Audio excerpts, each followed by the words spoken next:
Ahí primeramente saludar entonces a los compañeros y compañeras que no había saludado y a los que están eh, viendo el video.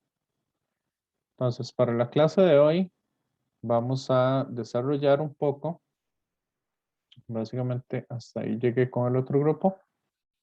Vamos a desarrollar un poco los conceptos de corriente, resistencia y fuerza electromotriz con que vamos a trabajar. La otra semana la idea es terminar, digamos, si hay alguna parte que haga falta y ver un poco lo que es las leyes de Kirchhoff. Entonces, el otro grupo me dijo que no era necesario tener las dos clases en sesión la otra semana, sino que vamos a tener solo una. Ahí lo vamos a considerar entonces al puro final. Ustedes me dicen si la otra semana prefieren tener una clase o prefieren tener las dos. Entonces, primero, cuando nosotros vamos a definir corriente, esto, nosotros no lo vamos a hacer tan, digamos, lo vamos a hacer un poquito más profundo de lo que se hace en cursos, digamos, como CC o otras cosas. Bueno, les digo según lo que he escuchado de los cursos, pues que nunca he llevado ese curso en específico. Entonces, nosotros vamos a agarrar un poco algunas de la información o de las cosas que trabajábamos en física 1 para hacer esas definiciones. Y lo vamos a ver entonces a partir de las velocidades y la parte de la estadística que tienen que ver el grupo de electrones. ¿Ok? No, tampoco vamos a profundizar tanto, digamos, como se profundiza ya a nivel de un curso de física estadística o un curso mucho más estadístico, ¿verdad? Pero vamos ahí a un término intermedio. ¿Ok? Entonces, cuando nosotros empezamos a definir lo que es la corriente, vamos a ver que la corriente va a ser o se va a definir como el movimiento que tienen las cargas al ir de un punto a otro en un determinado tiempo. ¿No se les hace conocida esa definición? Un objeto que se mueve de un punto a otro en un determinado tiempo. ¿Qué habíamos definido así en física 1? Compañeros, Velocidad. esa es la velocidad, correcto. Entonces, la corriente eléctrica va a estar relacionado con la velocidad, pero no la velocidad del movimiento de los cuerpos por sí mismos, sino la velocidad o el flujo de cargas eléctricas al moverlos de un punto a otro. ¿Ok? Cuando nosotros pensamos en corriente eléctrica, estamos, o por lo general, nuestro cerebro hace la conexión a que corriente eléctrica sería solamente si nosotros tenemos electrones moviéndose. ¿Cierto? O su cerebro le dice otra cosa. ¿Qué noción tienen ustedes al respecto? ¿O qué podría ser una corriente eléctrica?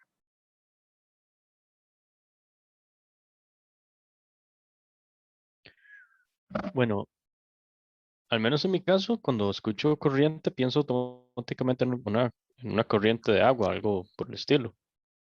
Ujú. Entonces Pero pensaría, si ya hablamos eléctrica, entonces pensaría que una corriente de electrones. solo electrones puede ser una corriente Mm, eléctrica. probablemente no, pero no estoy seguro, la verdad. Ok. Vean que aquí estamos diciendo palabras claves y un poco abiertas. Estamos diciendo, sí, digamos, por eso les dije, el cerebro por lo general piensa en electrones. No está mal, es en realidad un flujo de electrones, como si fuera, digamos, una tubería, como dice el compañero, un montón de agua corriendo. Ahí en lugar de ser moléculas de agua, son electrones individuales moviéndose en una tubería, que en este caso va a ser un conductor. Puede ser un conductor, ¿verdad? Pero, ¿qué dirían ustedes si yo agarro y lleno un balde, ok, o una válvula o alguna cuestión, y lo lleno con átomos de hidrógeno?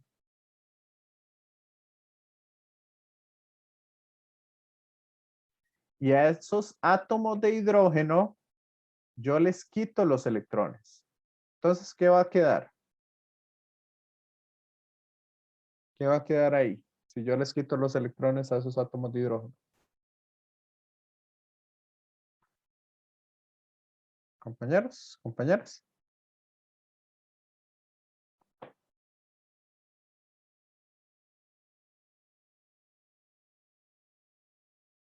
¿Qué es un hidrógeno?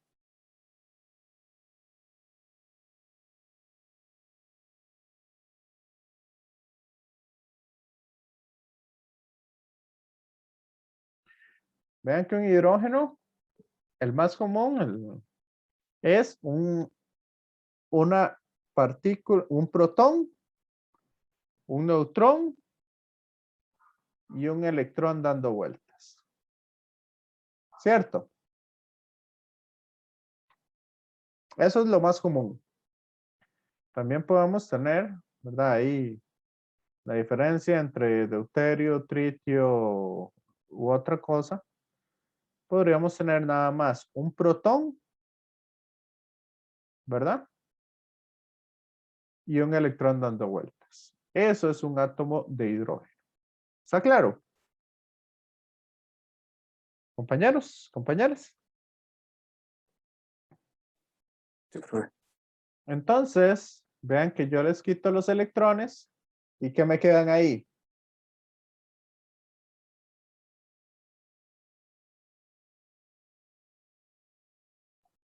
Ahí me van a quedar solo protones. Entonces yo lleno un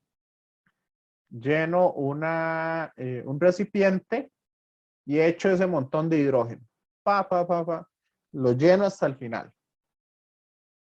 Y ahora,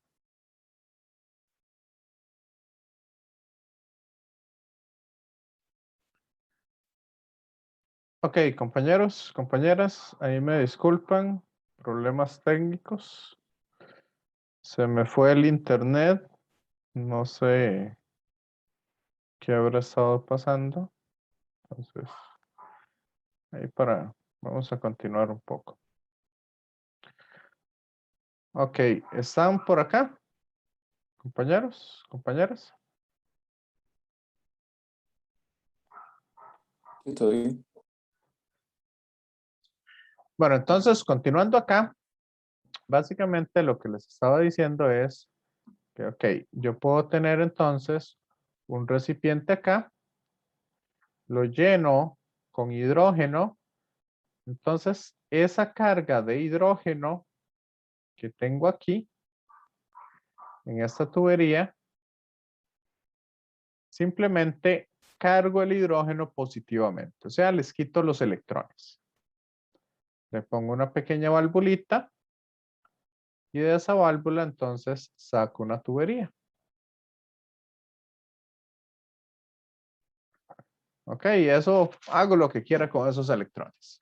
Sí. Compañeros, compañeras.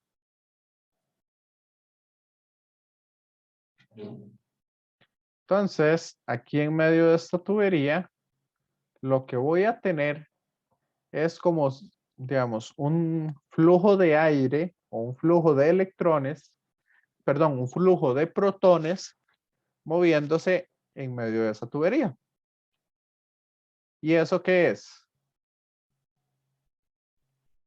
Ven que eso es una corriente eléctrica.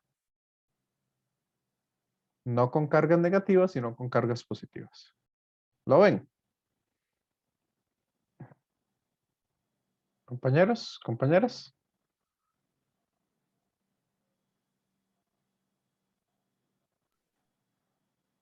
Sí. Sí. ¿Se imaginaron algo así cuando yo les hablé de entonces de flujo de partículas, de cargas? Igual yo puedo tener, por ejemplo, qué sé yo, un gas de helio cargado o un gas de cualquier otra partícula un poco más grande, ¿verdad? O de, ¿cómo es que se llama? No solo de elementos, sino también de compuestos o cosas por el estilo. Siempre que sea un movimiento de cargas, es entonces una corriente eléctrica. ¿Ok? Lo más conocido o lo que más usamos son los electrones. Pero ahora, ¿qué pasa si yo agarro un electrón y lo veo? Bueno, no hay microscopios para poder ver electrones. Todavía no hemos llegado a eso, ni nada por el estilo. Pero ¿qué pasa si yo logro identificar un electrón? Primero, según la mecánica cuántica, va a ser imposible poder identificar un electrón de millones o de billones de electrones que vamos a tener ahí. Pero si yo pudiera colorear uno de ellos y ver el movimiento que hace ese electrón, eso se conoce como un tipo de movimiento browniano. Ok, eso no nos interesa mucho en este curso, pero en términos generales, básicamente los electrones se van a mover en línea recta a una velocidad constante, bueno, constantemente acelerada, ¿verdad? Siempre vamos a tener aceleraciones por las interacciones que va a tener con el resto de los electrones, con los protones dentro de los átomos en su conductor. Entonces, ese electrón va a empezar a moverse en líneas rectas, unas líneas más grandes que las otras, ¿verdad? Pero si el electrón estaba aquí, va a pasar acá. O puede pasar acá, ¿verdad? Pero en términos generales, si no tenemos ninguna corriente, ningún campo eléctrico ahí externo que le dé una orientación, ese electrón se movió así. Pero yo tengo otro que empezó aquí y se empezó a mover y al final terminó aquí. ¿Ok? Entonces, los desplazamientos en términos generales de los electrones, si no hay campo eléctrico, entonces va a ser como si estuvieran quietos. ¿Ok? La velocidad a la que se mueve un electrón dentro de un conductor se torna en términos de 10 a la 6 metros por segundo. Esa es la velocidad que va a tener el electrón cuando se está moviendo. Pero, ¿ok? Pero a nosotros estadísticamente no me interesa el movimiento de un electrón, sino que aquí vamos a tener una cantidad de electrones bastante grande, ¿verdad? 10 a la 20 resto o cosas por el estilo, de electrones que en términos generales se van a mover como un conjunto, ¿ok? Como se mueve el agua. Yo no puedo seguirle la pista a una molécula de agua, sino yo lo que le sigo la pista es al conjunto de moléculas de agua que tenemos. Por lo tanto, el conjunto de electrones se va a ir desplazando en la misma dirección, bueno, en dirección contraria al campo eléctrico. Que eso es lo que se refleja aquí abajo. ¿Ok? El conjunto de electrones entonces se va a ir moviendo en contra del campo eléctrico, porque acuérdense ustedes que al ser cargas negativas se mueve en contra del campo eléctrico. Y ese conjunto de electrones, ¿verdad? O de cargas, se va a mover a lo que se conoce como la velocidad de deriva. ¿Ok? Entonces, la velocidad de deriva rondan los 10 a la menos 4 metros por segundo, que es la velocidad del conjunto de cargas que se están moviendo. ¿Me siguen? Compañeros, compañeras. Sí. Bueno, en realidad, entonces, si se mueve tan despacio, ¿por qué cuando ustedes apretan el interruptor de su casa, inmediatamente se enciende la luz?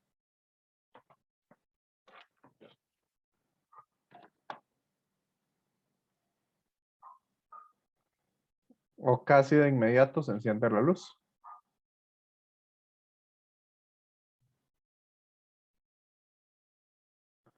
Porque vea que no me interesa que estos electrones lleguen aquí para poder estarse desplazando. Sino en el momento en que yo genero el campo eléctrico acá, que es casi de inmediato, que yo aprieto el interruptor, todos los electrones en todo el cable se van a empezar a mover. Entonces, los que están muy cerquita del bombillo o los que están dentro del bombillo también se van a empezar a mover. Entonces, no necesito que estos lleguen hasta el bombillo para que se empiece a mover. ¿Me siguen? Compañeros, compañeras. Sí, todo bien. ¿Todo bien?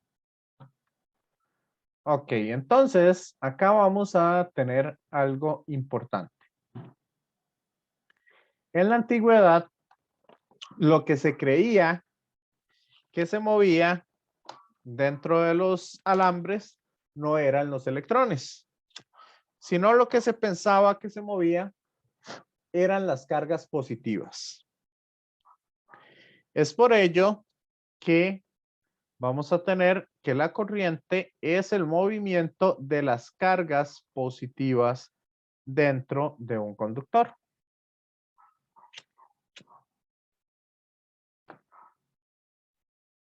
Eso principalmente es así. Bueno, era así por esa creencia, pero también como son cargas positivas, entonces, básicamente por una cuestión de simplicidad a la hora de trabajar las cosas, ¿verdad? De quitarme ese signo a la hora de calcular cosas y todo eso, se siguió utilizando, ¿verdad? Entonces, aunque lo que se mueven son los electrones, yo voy a decir que la corriente va en la dirección del campo eléctrico. Bueno, va, no en la dirección, porque la corriente no es un vector. La corriente es un escalar que tiene un sentido, o sea, que tiene una forma de moverse. Entonces, yo voy a decir que la corriente va hacia donde va el campo eléctrico, porque es hacia donde se mueven las cargas positivas. ¿Me siguen? Compañeros, compañeras.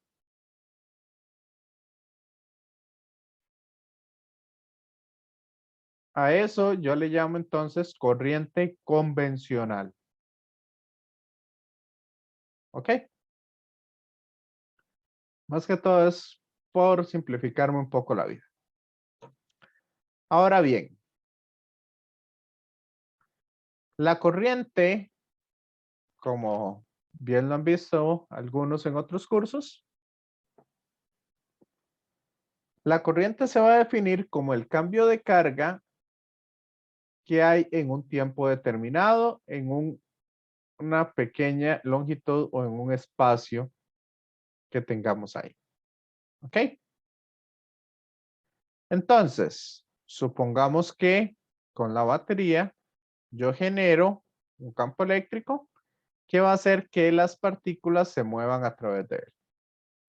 Entonces, a mí me gusta más desarrollar esa fórmula que aparece ahí, que acabo de tachar, desarrollarla a partir de otra información. Vamos a llamar a N la cantidad de partículas que atraviesan el conductor ¿verdad? En un volumen determinado. Entonces, N va a ser el número de partículas que tengo o el número de cargas por un volumen determinado. ¿Me siguen? Compañeros, compañeras. Sí, estoy. Ok, entonces, en esta pastillita de acá, ok, contando este bordecito, ¿cuántas cargas voy a tener? Si N es el número de partículas por unidad de volumen. ¿Cuál va a ser la carga neta ahí?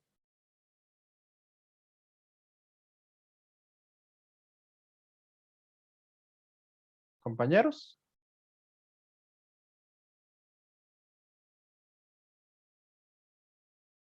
Sería la carga de cada partícula multiplicado por el número de partículas. O sea, por el número de partículas por el volumen. ¿Me siguen? Compañeros, compañeras.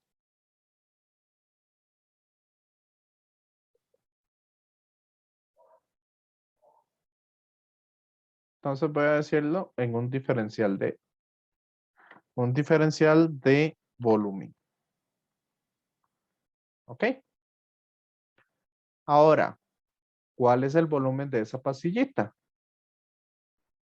Por simplicidad, yo voy a decir que esto tiene una longitud de dx. Por lo tanto, ¿cuál sería el volumen de ese diferencial o cuál es ese diferencial de volumen?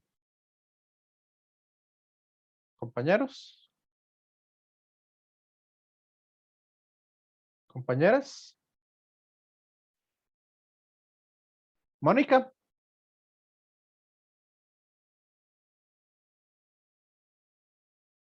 Roy.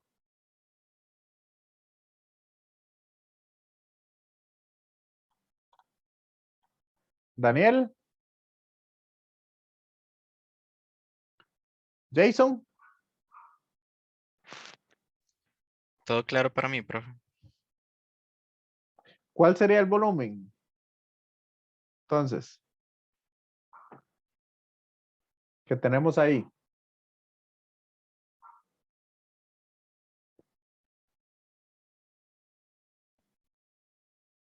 Crystal.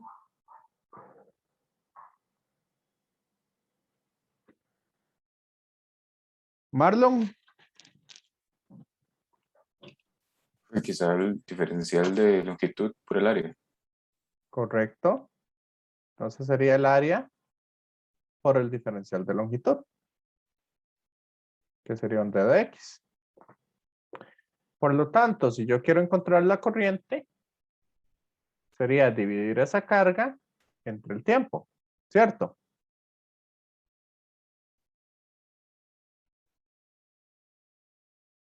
Por lo tanto, aquí esto me va a quedar dividido entre el tiempo. ¿Y quién es la derivada de la posición con respecto al tiempo?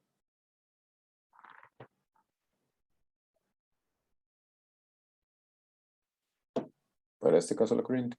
No, La razón viene. la derivada de la posición con respecto al tiempo, ¿qué es? Velocidad. Entonces, Eso es velocidad. Pero ¿la velocidad de quién?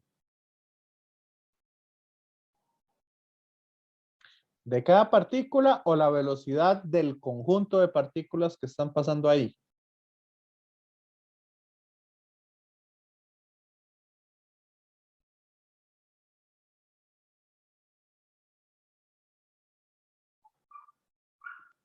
Sería la velocidad del conjunto de partículas. Porque aquí estoy hablando estadísticamente de el conjunto de partículas que se están moviendo a través del cable. ¿Me siguen con esto? Compañeros, compañeras. ¿O no?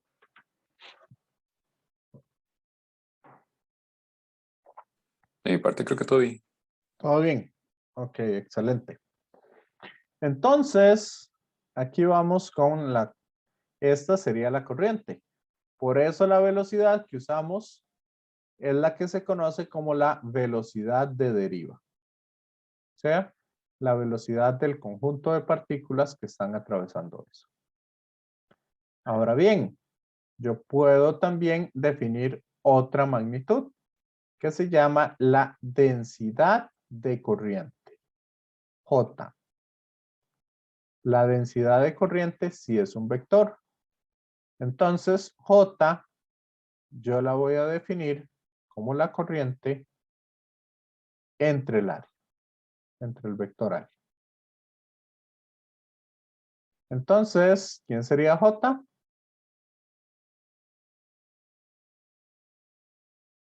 ¿Cuál sería la magnitud de J? Sería la carga por la concentración de partículas por la velocidad de deriva. Ese es J. Y la dirección que tiene J es la misma dirección de la velocidad de deriva. Esos son vectores. Por eso acá la corriente se define como el vector área producto punto diferencial de la velocidad de deriva. Si lo queremos ver vectorialmente. ¿Me siguen? Compañeros, compañeras.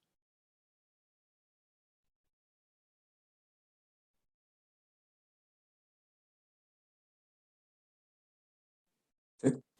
Sí. Ya lo habían visto así en otros cursos. Los que han llevado circuitos. ¿O no? En mi caso no, solo los mandaban de una a hacer cálculos, digamos. Deben hacer cálculos. Ok. Por eso es importante, digamos, haber llevado el curso de Física 2 antes de circuitos, para poder entender un poquito más a profundidad de a dónde es que vienen todos esos conceptos. Ahora bien, acá tenemos este ejercicio. Nos hablan de un alambre de cobre número 18, ¿ok? Que es un calibre regular, ¿verdad? Por lo general en las casas actualmente se utiliza por las nuevas leyes cable número 12 y cable número 6 ¿verdad? Desde la entrada hasta la caja de breque o la caja de disyuntores, que es como se dice realmente. Entonces nos dicen que el diámetro que tiene este es de 1,02 milímetros. Sí necesito que apuntemos, que apunten las respuestas que nos dan acá para poder utilizarlas más adelante. Entonces nos dice que conduce una corriente de 1,67 amperios. Por lo tanto, bueno, ¿y qué tiene? 8,5 por 10 a la 28 electrones por metro cúbico. O sea, esta es la cantidad de partículas o la concentración de partículas que hay. Entonces, determinar la densidad de corriente y la velocidad de deriva. Por lo tanto, si yo quiero encontrar J, yo lo puedo encontrar como la corriente entre el área. O sea, 1,67 amperios entre el área. Y el área va a ser, como nos dan el diámetro, entonces voy a poner en lugar de pi por r al cuadrado, serían pi cuartos por el diámetro al cuadrado.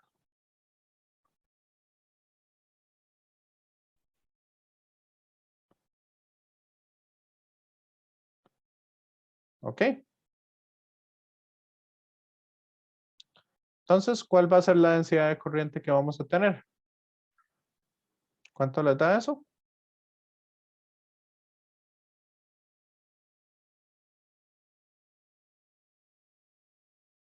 Compañeros.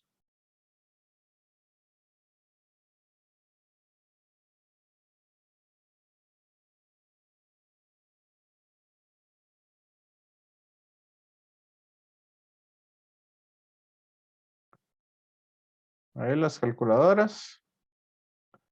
Yo sé que es viernes, ya es de noche, están cansados.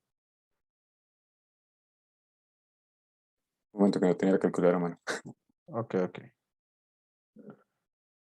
Mientras voy a ir poniendo la segunda parte del ejercicio.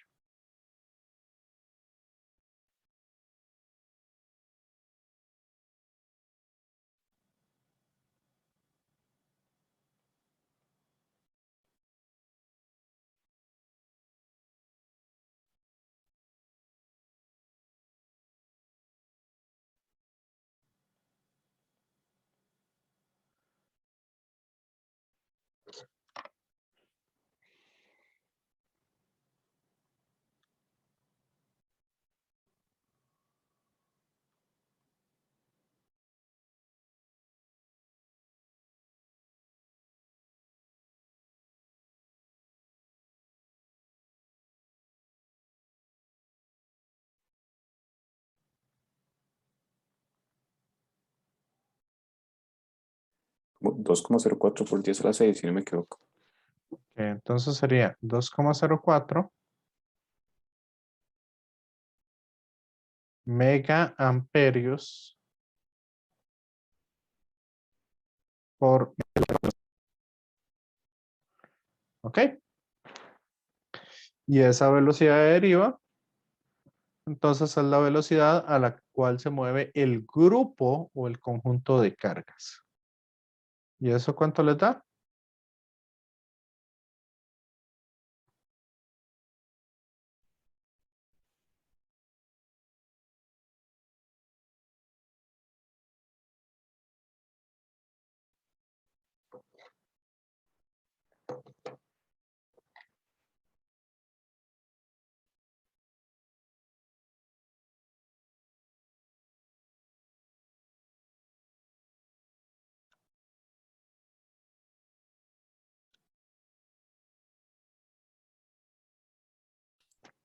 Uno coma 50 por 10 a la menos 4. 1,5 por 10 a la menos 4 metros por segundo. ¿Se acuerdan que yo les había dicho que la velocidad de deriva ronda los 10 a la menos 4? Que son 10 órdenes de magnitud con respecto a la velocidad individual de cada electrón. Porque la velocidad de cada electrón son 10 a la 6. Entonces hay un abismo enorme entre ambas velocidades. Ok.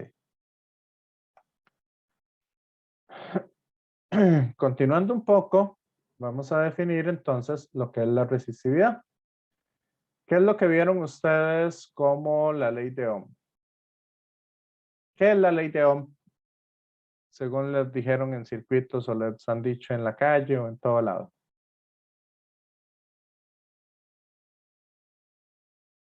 Compañeros, compañeras.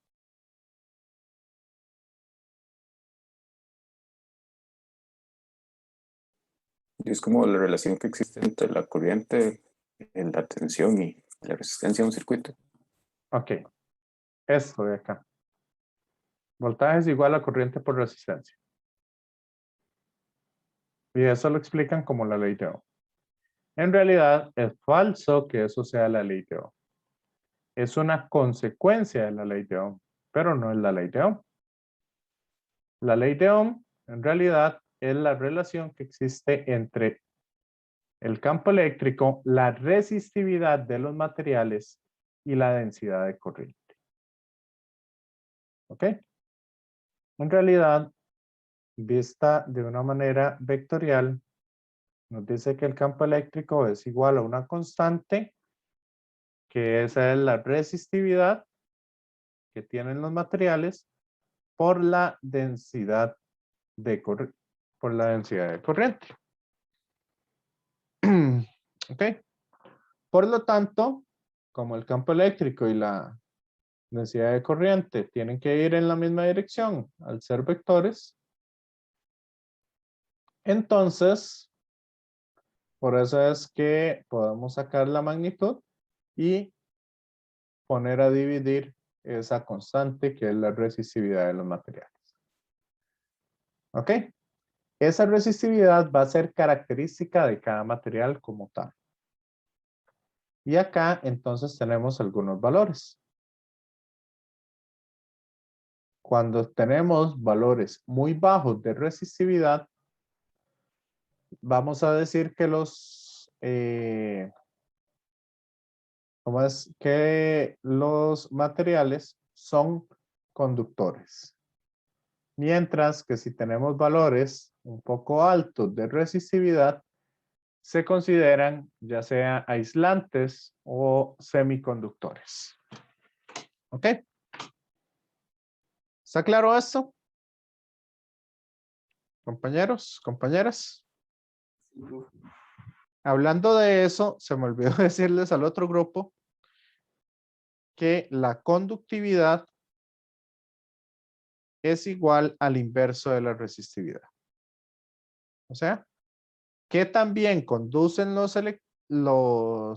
cargas un material es inversamente a qué tanto se resiste el material a eso. Pero bueno. Entonces, no sé si ustedes han escuchado el mito de que el oro es mejor conductor que el cobre. ¿Sí? ¿O no? Algo había escuchado yo por ahí, sí. Yo creo que yo también lo he escuchado. Ok, eso es falso. ¿Cuál es la resistividad del cobre? 1,72 por 10 a la menos 8 ohms metro. Mientras que la resistividad del oro es de 2,44 por 10 a la menos 8. O sea, es mejor conductor el cobre que el oro. Y es aún mejor conductor la plata que el oro o que el cobre. ¿Ok? ¿Estamos claros con esto? Compañeros, compañeras. Sí, no, más o menos. Sí, en parte sí. Sí, Entonces, me pregunto, eso también puede variar con respecto a la temperatura, ¿verdad? correcto, a eso vamos. Con la temperatura varían de esta manera. Esta es una ecuación empírica que me dice cómo varía la la resistividad con la temperatura. Entonces, a una temperatura conocida, por ejemplo, los 20 grados, que es la que nosotros conocemos, en esa tablita nos dan una resistividad. Así que si yo quiero sacarla a 100 grados, lo que hago es que meto los 100 grados, le resto la temperatura a la cual me lo están dando, lo multiplico por una constante que es característica de cada material, al igual que su resistividad. Y por ejemplo, aquí tengo una tablita para las diferentes, ¿cómo es que se llama? Para las diferentes cosas o materiales. Y entonces, de esa manera, puedo encontrar cuál es la resistividad o una buena aproximación de esa resistividad a esa temperatura dada. ¿Está claro? Compañeros, compañeras. Sí. Sí. Ok, aquí con usted no voy a hacer muchos ejercicios de eso. Ahí con el otro grupo sí nos quedamos un buen rato, digamos, haciendo ejercicios aquí. Pero más que todo lo que estoy procurando es con el tiempo. Ahora, los metales van a tener estas curvas de resistividad. Los semiconductores tienen esta otra curva característica. Mientras que los superconductores tienen una resistividad de 0. O sea, permiten el paso libre de cargas a través de él. Pero el problema es que eso lo permiten hasta una cierta temperatura. Y esa temperatura se llama la temperatura crítica. Una vez que permiten el paso, vean que se vuelven un poco más parecido a lo que sería la curva de los metales. ¿Ok? Entonces, eso para que lo tengan en cuenta. Esas temperaturas por lo general son bastante bajas. Ahí pueden buscar referencia en el caso de que quieran conocerlo, pero eso es lo que hace tan caro utilizar superconductores, porque se necesita una muy buena refrigeración. Refrigeración, estamos hablando que ya del orden de hidrógeno, de helio líquido. ¿Ok? O cosas por el estilo. Ya son temperaturas bastante bajas. ¿Ok? Entonces, para poder mantener el nitrógeno, el helio líquido, se usa nitrógeno líquido como para que no absorba ese calor de la superficie. Entonces, ahí para que lo tengan un poco en mente. Ahora bien, nada más les hablo de las resistencias, esta ley de Ohm, y vamos al receso. ¿Les parece? ¿O quieren ir al receso de una vez? Después de ver eso, mejor. Después de ver esto. Ok. Entonces, habíamos dicho que esta de acá es la ley de Ohm. ¿Cierto? Que el campo eléctrico es igual a la resistividad por la densidad de corriente. Esto de la densidad de corriente no lo vamos a trabajar mucho, no vamos a hacer muchos ejercicios al respecto por acá, pero se vuelve crucial cuando nosotros vamos a ver la parte de la ley de Ampere. Ok, entonces ahí para que lo tengan en cuenta. Por lo tanto, si yo tengo acá un campo eléctrico, ese campo eléctrico proviene a partir de una diferencia de potencial entre los dos puntos de este cable. ¿Me siguen? Entonces la diferencia de potencial yo la puedo ver como la integral del campo eléctrico producto punto diferencial de longitud. ¿Ok? Pero si ese campo eléctrico es constante a través del cable, se puede salir de la integral y va en la misma dirección de la longitud. Por lo tanto, el potencial yo lo puedo desarrollar como el campo eléctrico por la longitud. ¿Me siguen? Compañeros, compañeras. Sí. Que es esta ecuación de acá. Y aquí, en esa área determinada, como tengo una densidad de corriente, entonces yo sé que la corriente es igual a la densidad de corriente multiplicada por el área. ¿Sí? Compañeros, compañeras. Entonces, si sustituimos estos valores en la ley de Ohm, ¿qué obtenemos? Que el campo eléctrico es voltaje entre longitud. Y que la densidad de corriente es corriente entre área.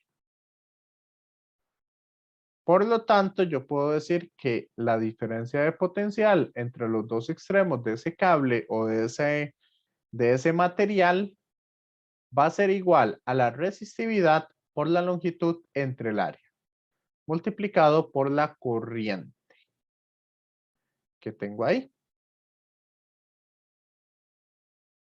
Y esto, entonces, esta parte ¿de qué depende?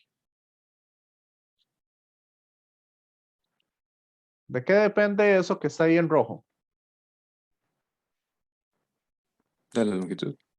De la longitud, ¿ok? Es una cuestión de la forma del material, depende del área, que también es de la forma del material, o sea, esa expresión depende de las dimensiones que tenga el material. ¿Y de qué más depende?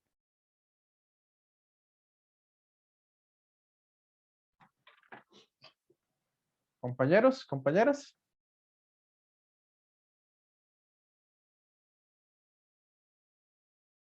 De la resistividad. ¿Y qué es la resistividad, Crystal?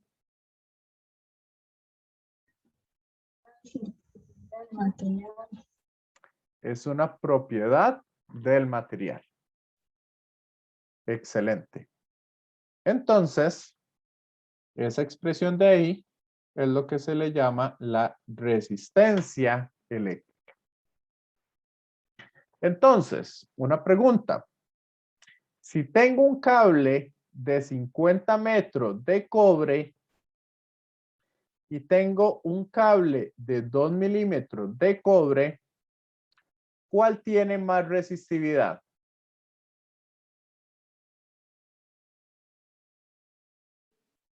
Es la misma, ¿no? Es la misma, porque es característica del material. Pero ahora, ¿cuál tiene más resistencia?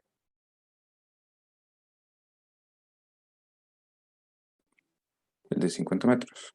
Los 50 metros van a tener más resistencia a que los electrones pasen a través de él que los 5 milímetros. ¿Está clara esa diferencia entre resistividad y resistencia?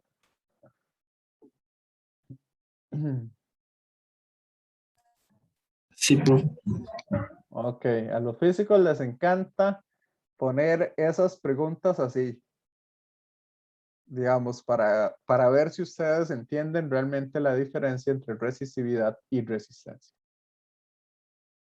Ok, entonces de esa manera yo puedo calcular diferentes resistencias. Y finalmente, para terminar, tenemos lo que se consideran materiales ómicos y materiales no ómicos. La forma más sencilla de calcular o de observar esas cosas es haciendo una gráfica. Si yo hago una gráfica de corriente como función del potencial y esa gráfica me da una línea recta, entonces es un material ómico. Se considera como un material ómico. Por el contrario, si no es una línea recta, es una curva, entonces es un material no ómico. Por ejemplo, cuando nosotros hacemos el de corriente o el de voltaje corriente, que este es al revés, de un, ¿cómo es que se llama? De un bombillo. Yo creo que con el otro grupo lo hice al revés. Bueno, no importa. Voltaje corriente de un bombillo, básicamente al inicio parece ir en línea recta, pero después se empieza a desviar. ¿Ok? Entonces, si vemos aquí la línea recta, básicamente esta pérdida de energía que estamos teniendo en el bombillo, eso se debe a cuestiones, por ejemplo, como la luz o el calor que genera el bombillo. ¿Me siguen, compañeros?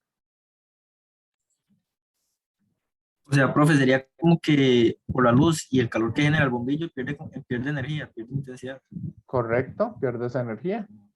Entonces, por eso el voltaje no está relacionado de una manera lineal con la corriente.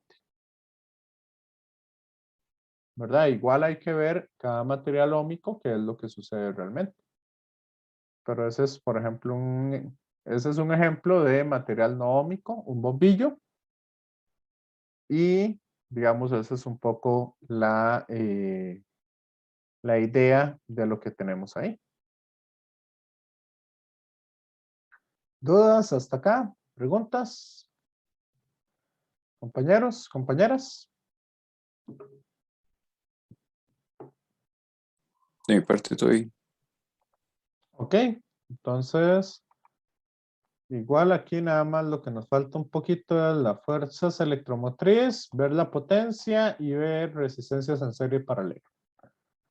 Entonces ahorita hacemos este ejercicio como para reafirmar un poco esos conceptos. Por eso les dije, guarden lo que habíamos visto y después del receso, entonces volvemos ahí. Entonces, nos vemos en 10 minutos.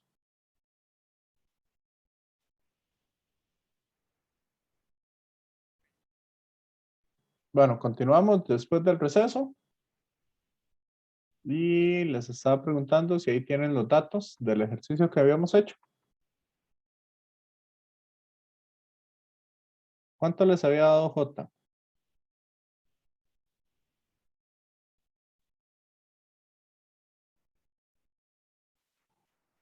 Compañeros, compañeras.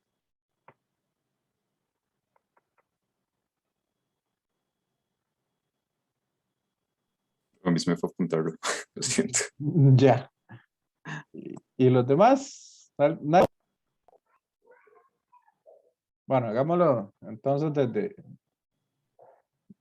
Crystal, Era 2,04 por 10 a la 2,04 por 10 a la 6. 6. Excelente. Entonces, como ya tenemos J, nosotros aquí nos piden calcular la magnitud del campo eléctrico. Entonces sabemos que el campo eléctrico es igual a J por la resistividad. Por lo tanto, la resistividad del cable, si no lo sabemos, ¿verdad? Que saberse ese montón de cosas, esos datos es un poco complicado. En el cobre tenemos una resistividad de 1,72. 1,72 por 10 a la menos 8 por 10 a la menos 8 ohmios por metro. Por lo tanto, acá podemos calcular el campo eléctrico. ¿Y cuánto nos da ese campo eléctrico?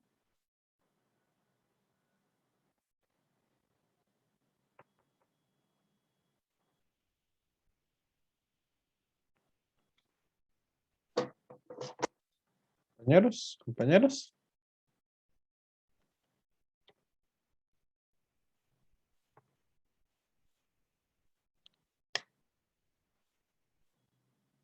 Me está dando como 0,35.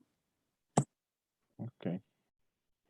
Entonces sería 0,35 o 0,035. 0,35, perdón. 0,035. ¿Verdad? Ahí, bueno, lo que quiero es que vean un poco el procedimiento, no tanto el número que nos da. Eso se puede revisar con un poquito más de tiempo y más de calma. Entonces da 0,035 voltios por metro. O newton por coulomb. ¿Ok? Ahora, ¿cuál es la diferencia de potencial? ¿Cuánto sería V en caso de que tengamos 50 metros de alambre?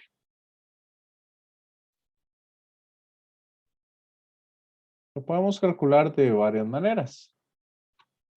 Podemos calcular la resistencia,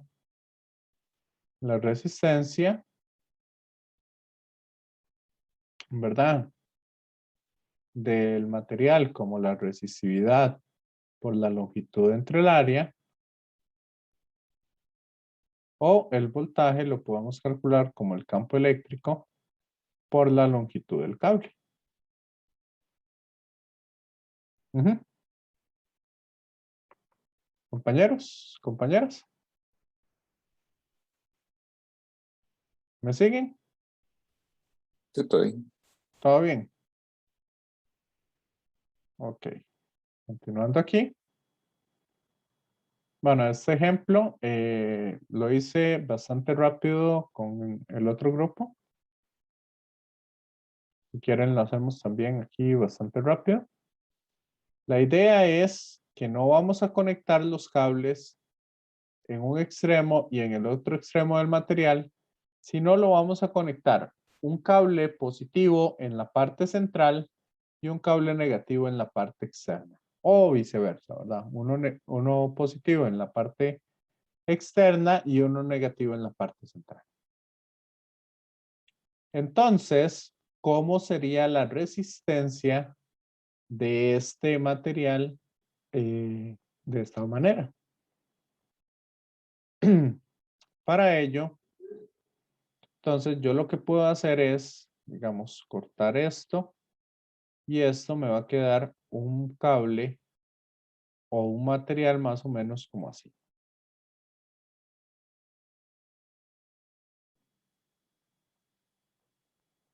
¿Me siguen? Compañeros, compañeras. Aquí tengo un cable y aquí tengo el otro. ¿Me siguen con eso? Sí. Sí. Entonces, si nosotros queremos usar resistencia es igual a resistividad por la longitud entre el área, entonces vamos a ver.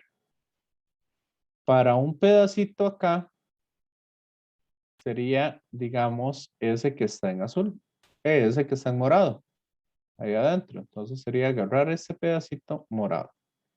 ¿Cuál es el área de este pedacito morado? Que se ve ahí en ese cilindro. Vea que el área sería lo que mide el círculo multiplicado por la longitud. Y lo que mide el círculo es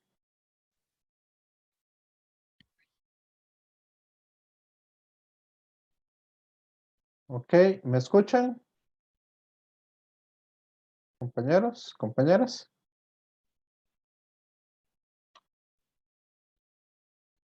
Sí, profesor, lo escucho. Ok, perfecto. Entonces, bueno, le di cerrar el programa y ya se reinstaló de nuevo. Ok, entonces, básicamente eso es lo que se explica. Eso que les expliqué ahí es lo que se explica acá en esta parte. Ahí. Ok, y entonces la FEM básicamente lo que permite es mantener esa diferencia de potencial entre los dos puntos y entonces el traspaso de partículas hacia lo que serían las baterías. ¿Ok? Entonces, una FEM ideal no contiene resistencia interna. Entonces ahí, ahí la tenemos. Y lo que tenemos sería una diferencia de potencial entre los dos terminales. ¿Ok? La FEM se representa con un épsilon. Ok, entonces ahí para que lo tengan en cuenta.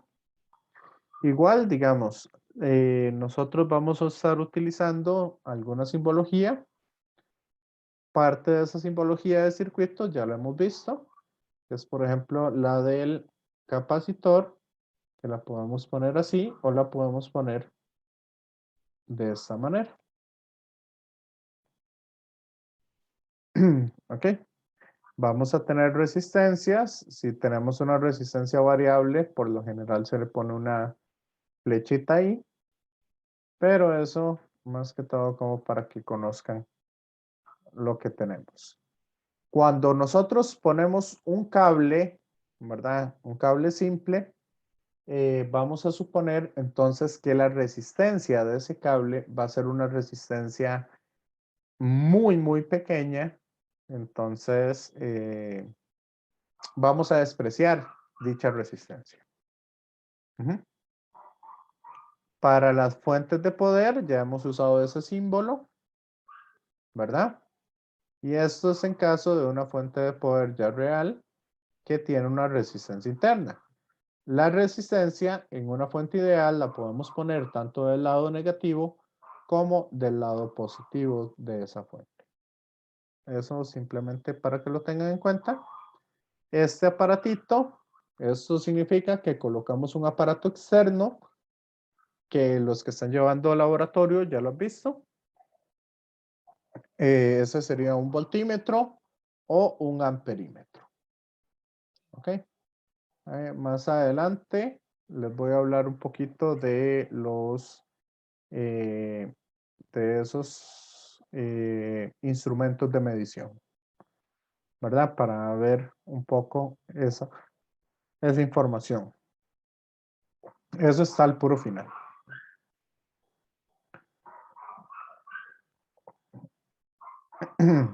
Ok. Nada más, permítame. Ay. Ahorita el que se está pegando es ya el Zoom dejó de pegarse y el que se está pegando es el Acrobat.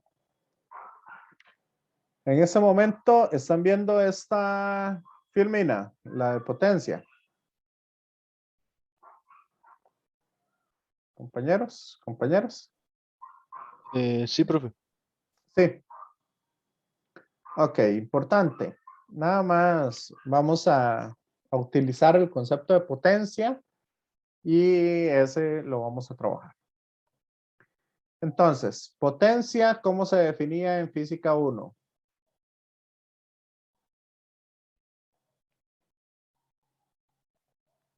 No voy a ser muy estricto con, ¿verdad? Con los conceptos, sino vamos a trabajarlo un poco así. ¿Cómo se definía potencia?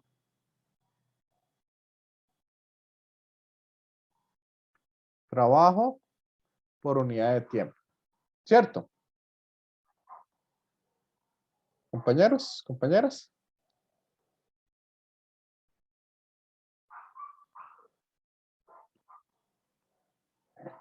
Pero el trabajo, recuérdense que está íntimamente relacionado con lo que es la energía potencial.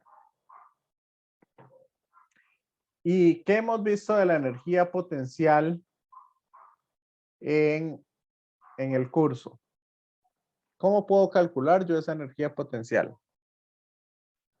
Con cargas. Mónica. Roy. Crystal.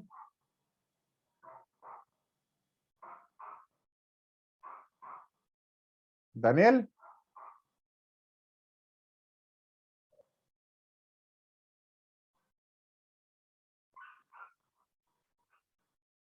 Marlon. Ahorita sí le quedó mal, profe. ¿Ve? Acuérdense que la energía potencial es la carga que la carga que está atravesando una cierta diferencia potencial. Q por V. ¿Sí o no? ¿Se acordaron de eso?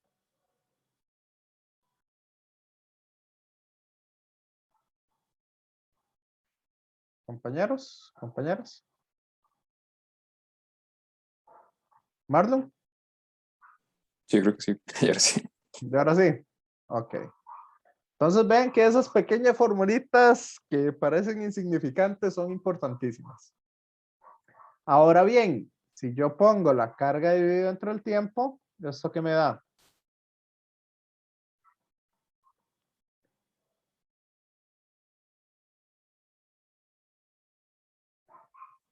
Corriente. Entonces, yo la potencia la puedo ver como corriente por diferencia de potencial. Eso en el caso de que estemos hablando de una fuente de poder o de una resistencia, ¿verdad? Las resistencias van a disipar energía, entonces consumen potencia. Las fuentes de poder pueden dar potencia o pueden quitar potencia. Eso va a depender, o eso lo vamos a ver un poco la otra semana, si vamos de positivo a negativo, de negativo a positivo, nuestra corriente. ¿Ok? Si la potencia es negativa, se consume, y si la potencia es positiva, se entrega. Ahora, yo puedo aplicar la ley de Ohm, que voltaje es igual a corriente por resistencia. Entonces, este voltaje, si lo cambiamos por este, vea que me queda corriente al cuadrado por resistencia. O sea, es una forma de observar también la potencia en una resistencia. O por el contrario, si yo si yo despejo la corriente y lo meto acá, vea que me va a quedar voltaje al cuadrado entre resistencia. Entonces son diferentes fórmulas para poder ver esa potencia dentro de un circuito. ¿Está claro? Sí, perfecto. Sí. Ok, vean una cosa. Ustedes que no sé si si me creyeron al puro inicio de la clase cuando yo les dije, vamos a ver corriente y resistencia a partir de física 1. ¿Se ocupa física 1 para entender estas cosas? ¿O cómo lo han visto? Compañeros. Quizá por lo menos, por el momento, la relación con la corriente, ¿no? Sí, en realidad vea que la hemos usado en bastantes cosas. La potencia la estamos definiendo a partir de lo que habíamos conocido en física 1, de ese concepto. La corriente, ¿verdad? La velocidad. Hemos estado utilizando muchísimos conceptos de física 1 para entender con mayor profundidad estas cosas. Por eso es por lo que siempre es importante, digamos, que aunque el curso se pase, no olvidarlo. Que esa es una grave cuestión que ocurre siempre. Bueno, nada más quiero que cuando tengamos circuitos, nosotros podemos separar los circuitos en, ¿verdad? Con resistencias en serie, resistencias en paralelo, u otras que no están ni en serie ni en paralelo. Pero vamos a hacer lo mismo que con capacitores. Vamos a ver resistencias, serie y paralelo. Espero que no se confundan, porque aquí es al revés de cómo lo estábamos haciendo con los capacitores. Vamos a ver acá. Vean que entre estos dos puntos yo voy a tener una diferencia de potencial 1. Entre estos dos puntos voy a tener una diferencia de potencial 2. Y entre estos dos puntos voy a tener una diferencia de potencial 3. Por lo tanto, al igual que como habíamos hecho en capacitores, esto yo puedo cambiarlo por una sola resistencia, que se va a llamar la resistencia equivalente. En otras palabras, entre este punto y en ese punto, voy a tener un voltaje equivalente. Entonces, como tenemos diferencias de potencial, vean que el voltaje equivalente yo lo puedo ver como la suma de cada uno de esos voltajes o de cada una de esas diferencias de potencial. ¿Me siguen? Compañeros, compañeras.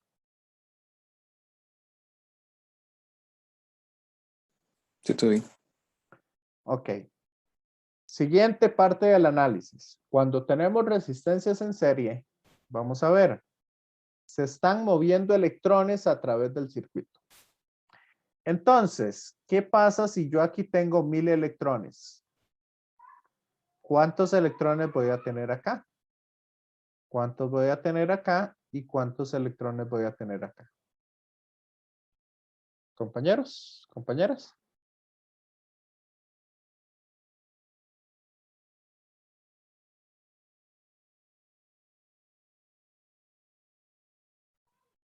¿Qué va a pasar ahí con los electrones? Si esos electrones se mueven con el tiempo y constantemente se están moviendo, ¿qué va a pasar con el número de electrones que voy a tener en ese circuito? Si está en serie. Se mantienen, me parece. Se mantienen, correcto. Entonces la corriente 1 es igual a la corriente 2. Esto es igual a la corriente 3. ¿Ok? Y es igual a la corriente equivalente.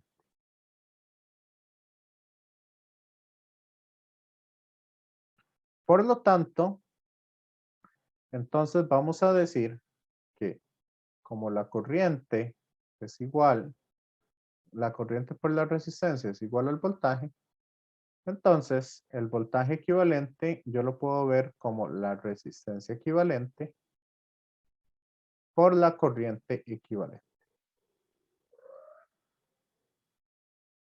El voltaje 1, ¿cómo lo vería?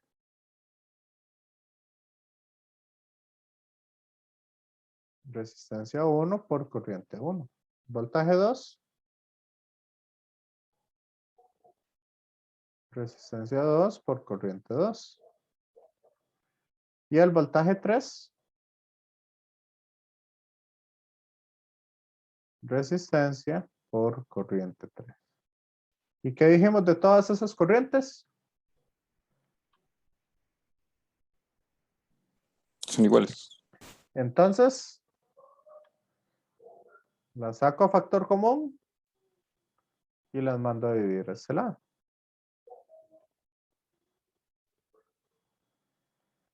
Ok. Antes habíamos visto que los capacitores en paralelo se sumaban las capacitancias individualmente. En este caso, más bien son las resistencias en serie las que se pueden sumar. ¿Me siguen? Compañeros, compañeras. Sí, no, más o menos. ¿Qué dicen aquí? De mi parte, sí. Sí. Ahora, ¿qué esperarían ustedes si tenemos resistencias en paralelo? Viendo algo similar. ¿Qué podríamos decir? Esta corriente, entonces va a tener 3 lugares para irse. Entonces las corrientes se van a mover de acuerdo a la resistencia que tengamos. Entre menos resistencia, más corriente vamos a tener. ¿Ok? Y básicamente la corriente total o la corriente equivalente es la suma de las corrientes individuales. Y aquí tenemos entonces otra cosa. ¿Cómo creen ustedes que sacamos la resistencia equivalente?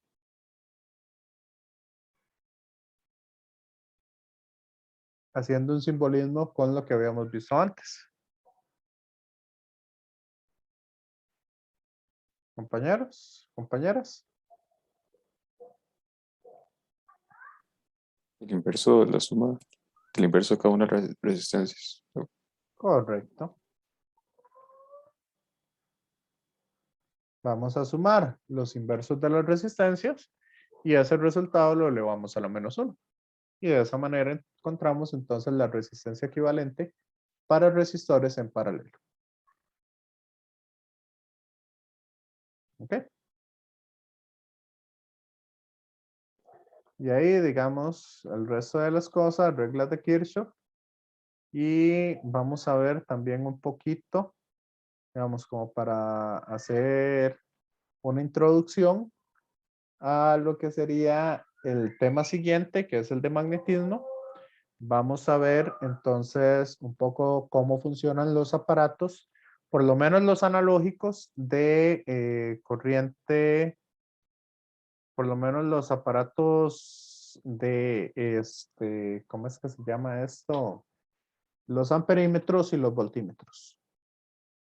Ok, eso lo vamos a, por lo menos un poquito por encimita, para que conozcan el tema el tema que viene, que sería el de, ¿cómo es que se llama?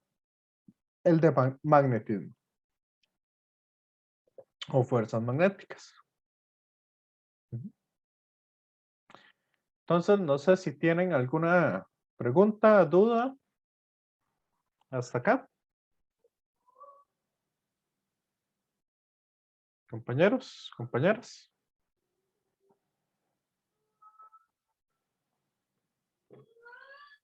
Todo bien por el momento. Ok. Bueno, voy a despedirme entonces de los que están viendo el video y me quedo por si hay alguna duda final.